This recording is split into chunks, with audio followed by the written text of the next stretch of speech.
Hi folks, sorry I'm wrestling with my microphone. Yeah. Hope you're all well. Apologies, I haven't been on live for a few days, which is really weird, not being on and just messaging you all and just sharing thoughts. So yeah, thanks for all of you that follow and just tune into this, and by all means feel free to share it, and it's actually helpful to get that message out there because I'm just genuinely trying to get more and more messages out that are subjects that are coming to the fore. I mean, the main balance between what I teach, as you know, is personal development, emotional development, and communication. And the other area, of course, is wealth and property investing. So the messages tend to vary. This one's kind of a crossover between the two. And it comes off the back of the podcast that I did with Harminder Kaur, Growth Tribes podcast. If you haven't come across that, do go watch it. Listen to it. It came out last week. Got a cracking one that we're doing live tomorrow. I say live, we're recording it and it's going out at the weekend. That is going to be amazing with a very special guest. And it's all about thought leadership, but I'm going to leave that one in the air for you because I'm going to surprise you with that tomorrow once we've done the recording. This is just a very quick message on the subject of growth, actually. Particularly the subject of, are you growing and are your partner, or is your partner growing? Now, I have touched on this already, I think in the last week or two, but I want to come back to it because somebody raised the question about, what about business partners? And they had a bit of an aha when they were listening to the podcast, and the message that I got was, shit, you've been talking through the podcast about relationships and one person growing faster than the other, Maslow's hierarchy of needs, and, you know, is it possible that two people can grow apart because one person might be growing emotionally? In other words, they're learning, they're studying, they're reading, they're developing their personal development, and the other one isn't. Can they grow apart? 100%, 110% yes. I've seen it, I witnessed it. I've seen it in so many couples that I work with, and it's not that either person is bad by any means, actually. It's just purely that when they met, they had a different set of needs. They had a different attractive force. And if you've listened to the podcast, actually, that's one of the questions I got asked about, why does this happen? And then why does the split occur? But what was interesting off the back of the podcast was a question relating to businesses. Do business partners outgrow other business partners? And that is a cracking question. And the answer again is yes. Not always, but depending on the relationship and the type of business. Look, you can have a business which is a widget business, a service business, a construction business. You could even have a property business, and you focus on getting results. You buy your properties, you sell them. You buy your properties, you rent them. You buy material, you create the widget, you sell it. There's no necessarily need for emotional or personal or spiritual growth between two partners if the focus there is on the business. Not a problem. What happens if one of the business partners has aspirations for a greater level of growth in the business? What if one of the business partners wants to expand the business to another level, has a more philosophical, I need to have some water, I haven't been drinking enough, has a greater philosophical approach to this, where they want the business to grow to a point where they can give beyond themselves? They want to give to charity, for example. What if one person, one partner wants to have a massive business and the other one wants to just have a business that gets by? Now you've got a shift happening. So you've gone from a very successful business that operated like this to one person wanting to expand. And that expansion is difficult. I mean, I do it circles when I'm drawing this up. Let me just show you very quickly. So when I'm doing work with people that are having challenges like this in relationships as well, two circles. Small circle represents one person who is not growing. The larger circle represents somebody who is growing. So it might be that when you first meet, you are both like this here. And then A, and this is A here, decides they want to grow and expand. And that growth and expansion comes from seminars, it comes from attending meetings and being around really personally developed people. It comes from watching masterclass, watching videos like this, listening to things like our Growth Tribes podcast, whatever it is. You're growing and you're emotionally developing. And here's the challenge. There is a point where as A continues to grow, B becomes challenged by that. And in business partnerships, that's unhealthy.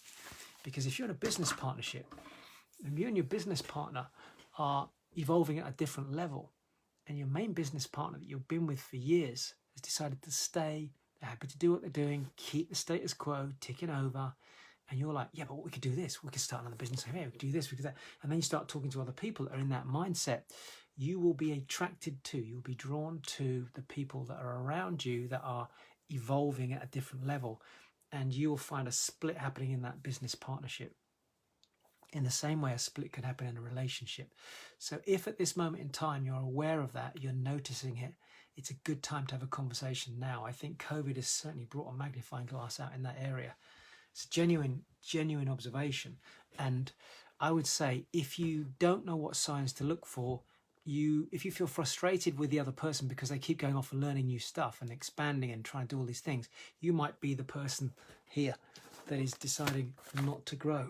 Now, there's nothing wrong with that, okay? So this is not a criticism observation. This is just an observation. I think personally, every human being has a desire to grow and wants to grow, but not everybody actually does it.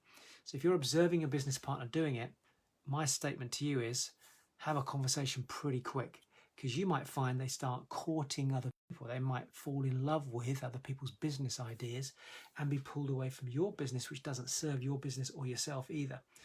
Equally, you might want to say to them, look, I don't want to go where you're going. We need to sit down and find out, can we carry on running our business the way we are and you still pursue those passions? Or do we need to sever the relationship in a healthy way, break up, separate, divorce, whatever, on a financial business level, and go in separate directions? Because if you don't have that healthy conversation now, you will have an unhealthy conversation at some point in the future. And that's where I get involved and end up coaching people to try and deal with that retrospectively. And that's not a good place to be. And I've had that conversation with somebody recently.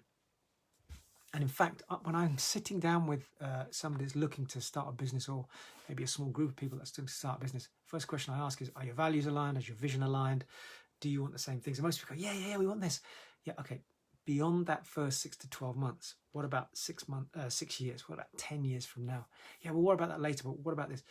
Yeah, but the trouble is, if you set the business up and you start it, and now, 2 years down the line, one person's doing this and the other one wants to stay still, you got problems. So look for the signs. From your perspective, if you're not growing, you'll be frustrated because the other person's going out. If you're the person that is growing, you'll be frustrated because they're not interested in trying new ideas. They're not studying other concepts. They're not looking to take on coaches or mentors. They're not looking to go to seminars and attend things like that. And they generally head down, focus on the functionality of the business, the operation of the business, as opposed to the growth of you as individuals and you as a business. What's the next level for us? What's the vision for this business next? So be mindful of it. If you haven't listened to our podcast, go listen to the podcast with those ears, i.e., okay, what they're saying here, let's try and apply that to my business, because it's the same translation, really. And I actually think there's going to be quite a lot of businesses that are breaking up over the next 12 months because of this conflict of values. And there'll be new businesses that start because actually people are coming out going, great, man, let's do something different together. I want to grow, you want to grow. New set of values have emerged. Let's do it together. And that's something to be aware of as well. So if you are not sure how to evaluate your values, I believe there's a free video series that I've done on YouTube. If you go and look up Elite Mind Engineer Dr. Rowe, I think there's something on values there. 3 things. That's free. If you go to the Growth Tribes podcasts and have a look through, I believe we did one on, your core values. Who are you as a person? And that would have been one of the early ones that we did, and that's free. And then you could go and have a look at my book, Turning Point, which is not free. I'm not sure how much it is even. It's on Amazon anyway. Oh, here it is, yeah. Turning Point. So, Turning Point, and there is a whole chapter here on values. And in fact, it's actually step 2 in the process. And the chapter is called Revaluing Your Life.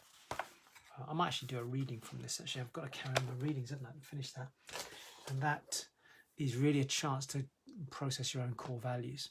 A brilliant exercise is for you to do the values exercise and get your business partner to do it. I mean, if you're in a relationship, you can do it together on a personal level, but on a business level, and find out if your top 3 to 5 values are pretty much aligned. If you and your business partner have pretty different values, and the only thing that's common is your desire to be successful in the business and make money, that may not be enough to keep the business together over the next 5 to 10 years, as a rule of thumb, from what I've observed. Don't take that as gospel, but it's just what I've seen in other people. Right, I'm going to sign off. I'm going to go back and see my kids now, and I'm working at the moment on our digital product, which is communicating with impact. And if you've not been to the program yet, but you wanted to get access to stuff early, I think we're looking to launch that probably in the next month. It's going to be an amazing program, and it's online for you, so it allows you to accelerate your learning. But I'll come back to that another future date. All right, have fun. Think about alignment and think about personal growth, and think about the circles as well. Dr. Rose signing out.